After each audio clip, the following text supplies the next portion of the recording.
বাংলাদেশের রাজনীতি থেকে কি চিরতরে মুছে যাবে আওয়ামী লীগের নাম?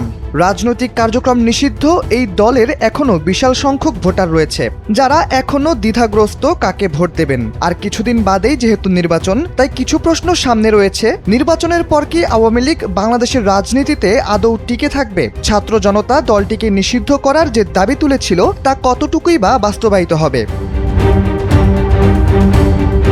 আওয়ামী লীগের পক্ষে বিপক্ষে মতামত নিয়ে প্রতিবেদন প্রকাশ করেছে কাতার ভিত্তিক সংবাদ মাধ্যম আল জাজিরা। প্রত্যন্ত গ্রামবাসী থেকে শুরু করে আলোচিত রাজনৈতিক নেতা ও বেশ কিছু জরিপ থেকে পাওয়া ফলাফল তুলে ধরে তারা দেখিয়েছে বাংলাদেশের চলমান রাজনৈতিক প্রেক্ষাপটে কোন অবস্থানে আছে ইতিহাস সমৃদ্ধ এই দলটি।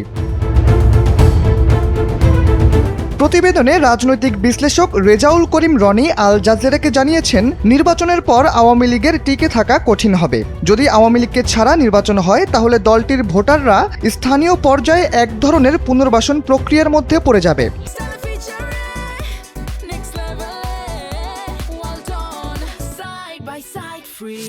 তারা স্থানীয়ভাবে মিশে তাদের এলাকায় আধিপত্য বিস্তার করা রাজনৈতিক দলগুলোর সঙ্গ নেবে। এদিকে জাহাঙ্গীরনগর বিশ্ববিদ্যালয়ের অর্থনীতি বিভাগের সাবেক অধ্যাপক আনু মোহাম্মদ বলেছেন একেবারে ভিন্ন কথা। তিনি বলেছেন, দলটির প্রতি মানুষের আগ্রহ এর আনুষ্ঠানিক রাজনৈতিক কাঠামোর চেয়েও অনেক গভীরে। ফলে রাজনীতি থেকে দলটি পুরোপুরি নিশ্চিহ্ন হবে না। আনু বলেন, আওয়ামী লীগ মানে শুধু দলটির নেতৃত্ব নয়, দলটি সাংস্কৃতিক, সামাজিক এবং অন্যান্য শক্তির সঙ্গেও যুক্ত। রাজনৈতিক সমালোচক ছাড়াও প্রতিবেদনে বলা হয়েছে, ঠিক এই মুহূর্তে বাংলাদেশে আওয়ামী লীগের সমর্থন কতটা।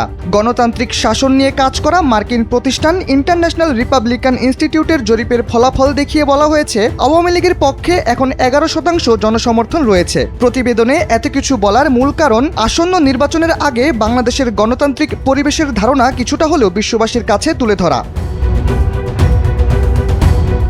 অস্তিত্ব সংকটে থাকা আওয়ামী লীগের সমর্থকরা এখন রয়েছেন বিপদে। অন্য দলকে ভোট দিয়ে নিজ দলের সাথে বিশ্বাসঘাতকতা করার মতো কাজ তারা করতে পারছেন না, আবার ভোট না দিয়ে অন্য রাজনৈতিক দলের কাছে সমালোচিত হতে পারছেন না। এমন অবস্থায় আওয়ামী লীগ নামক দলটির সামনে এখন সবচেয়ে বড় পরীক্ষা তাদের রাজনীতিতে ফিরে আসার পথটা কেমন হবে তা নির্ধারণ করা। কারণ দলটির প্রধানমন্ত্রী বাংলাদেশে এখনও মানবতাবিরোধী অপরাধের দায়ে মৃত্যুদণ্ডপ্রাপ্ত আসামি। শাহরিয়ার আহমেদ, NPB।